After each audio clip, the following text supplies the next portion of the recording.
One of the 2018 preseason favorites amongst many, Bryce Love is tumbling, but in the wrong direction. Can the Stanford running back get back on track and restore what was once a promising future career in the pros?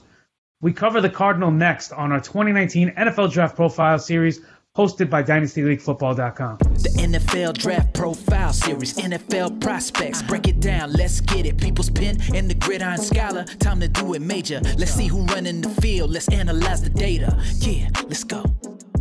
Has anyone's stock taken a bigger hit than Bryce Love's? He was following in Christian McCaffrey's Stanford footsteps as a major producer from the running back position. But a stalled senior season was further hampered by a late season ACL injury, and he's almost being completely written off by the draft community. John, is this a mistake? Andy, I really applauded the young man for coming back to play at Stanford for one more season.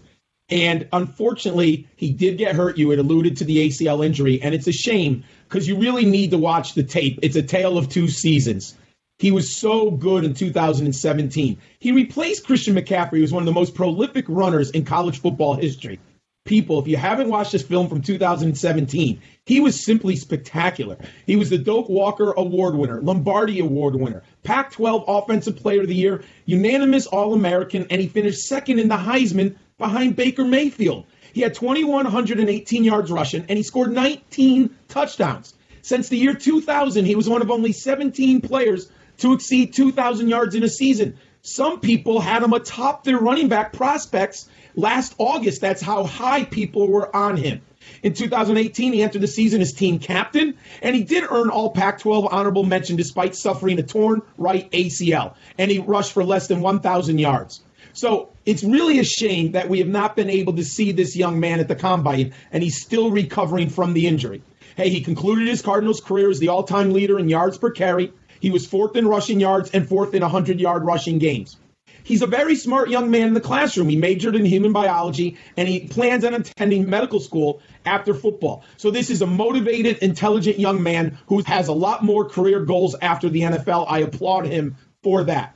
In his career, he averaged 6.8 yards per carry, and he had 49 career receptions. The scouting report is tough because you have to watch film from both seasons. I kind of combined it for you, and I'm going to tell you what I've seen and what I like. He's only 5'9" and 200 pounds, so he's a slasher with atypical agility, innate balance, and inordinate instincts. He's extremely elusive and marvelous second-level vision once he breaks through the initial blocks. He has quick feet, and he bursts through an open seam.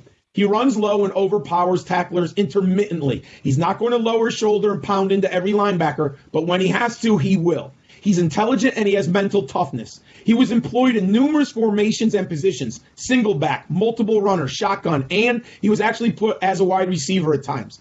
Now, what does he need to do? He needs to press the line of scrimmage with conviction. He has not been healthy either the past two seasons as the lead back in the Cardinal backfield. He lacks polish as a pass catcher, and he's not a physical pass protector, so I have some concerns at the NFL level. Can he take on linebackers or safeties on the blitz? Obviously, there's two major red flags, injuries and durability. I still like the young man as a player. I have a fourth-round grade on him, but the injuries are going to drop him in the draft. Andy, what do you see with Bryce Love? I think I like that fourth-round grade. I mean, I'm personally curious if the entire season was hampered by health or line play that ultimately culminated in the ACL tear.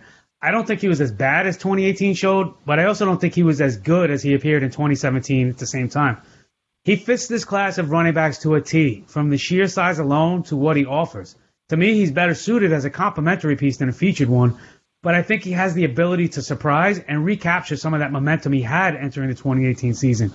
How he recovers from his injury will be paramount to his success, but also offers what should be a steep discount to whomever drafts him both in real life and in fantasy.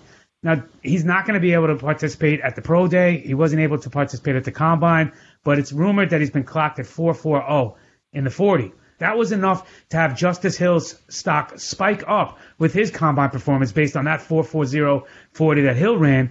And Love figures to have the same type of numbers if and when he can test, only he's a better overall player. John, there's a lot to Love's game that I like, and I'm kind of happy that his stock has kind of tumbled because I think he does have potential to be a game changer at the next level when you couple some of the elusiveness he has and the speed. I mean, he is a good runner. And he's fallen off the perch that he was on entering 2018, which has everybody overlooking him. And that's why I led with, is it a mistake? Because I think it is. I think he's a player that you could take on a late gamble on, whether it be at the end of the first round, probably at this point, end of the second round in most drafts, because people really are not talking about him, especially from a dynasty perspective. So if you're able to find a little Bryce Love on your team, you might like it more than you think. And I think he's a player that you should be kind of targeting at this point later in your drafts. What do you think about Bryce Love, though? Are you completely off the bandwagon, or are you starting to come back around as I am? Leave it in the comments below. Check out all the other players we're covering.